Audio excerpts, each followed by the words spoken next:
영선 30대 대표가 거대 정당을 제대로 이끌 수 있을까? 젊은 대표에 대한 기대와 우려가 함께 어우러져서 회자되었던 이야기입니다. 이준석 대표는 원내 경험이 없는 만 36세의 나이에 제1야당의 당대표에 오르게 됩니다.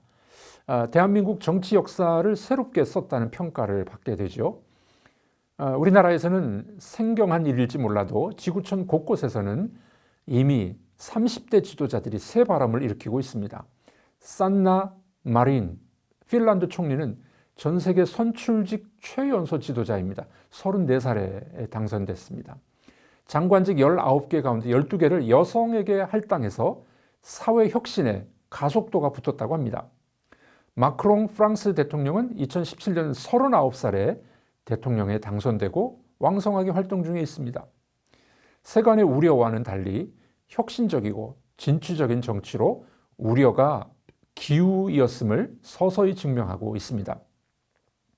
이준석 대표는 서울과학고를 졸업하고 미국 하버드 대학에서 경제학과 컴퓨터과학 더블 메이저로 학사 학위를 취득했습니다. 학업을 마친 후 귀국해서 저소득층 학생을 대상으로 하는 무료 과외 봉사단체 그리고 전산 관련 벤처기업을 운영했습니다. 2011년 박근혜 전 대통령으로부터 새누리당 비상대책위원으로 발탁되면서 정계에 입문하게 됩니다. 어떤 면에서 좋은 가정, 탁월한 학벌로 금수저라고도 볼 수 있을 것입니다. 하지만 건강한 가정, 성실한 노력으로 균형 잡힌 세계관을 갖고 성장했다고 볼 수 있을 것입니다. 지금까지 그의 행보를 보면 고개가 끄덕여집니다. 그의 거침없는 파격 행보가 눈에 띄입니다.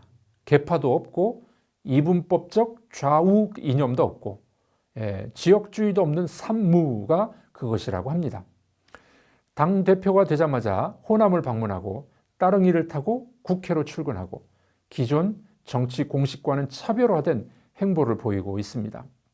선거 비용을 아낀 1억 2천만 원을 대변인 공개 오디션 토론 배틀을 통해서 새롭게 발탁할 대변인의 활동비로 쓰겠다라고 선언했다고 합니다. 이런 행보에 대해 정치 평론가들은 여러 가지 거침없는 행동은 젊은 사람의 특징이 아니겠느냐라고 이야기합니다. 앞으로 여러 부분에서 검증되고 또 추진해야 할 일도 많이 있습니다. 하지만 아직까지는 성공적인 세대 교체의 교두보를 마련했다라고 볼 수 있을 것이죠. 우리가 사랑하는 교회 안에서도 이런 리더십의 변화가 가능할까요? 네, 가능합니다. 다윗은 30세의 나이에 왕이 되어 훌륭한 리더십을 발휘했습니다. 존 켈빈은 20대에 박사 학위를 받고 20대 후반에 그 유명한 기독교 강요를 저술합니다.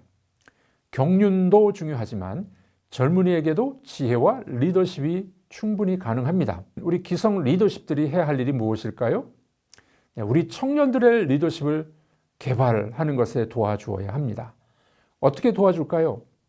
이 대표가 성장하기까지 좋은 교육 환경이 제공되었던 것처럼 우리 다음 세대를 위해 장학재단을 만들어야 합니다. 십시일반 모금하여 인재를 키우는 인재풀을 마련해야 합니다.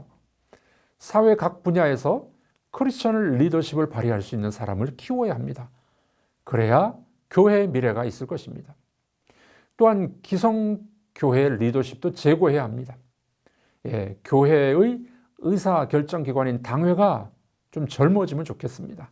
30대 후반의 장로도 나오고 40대 장로도 나와야 합니다. 사회는 하루가 멀다 하고 변하고 있는데 교회는 아직도 7, 80년대의 모습을 갖고 있지 않은지 살펴보아야 할 것입니다.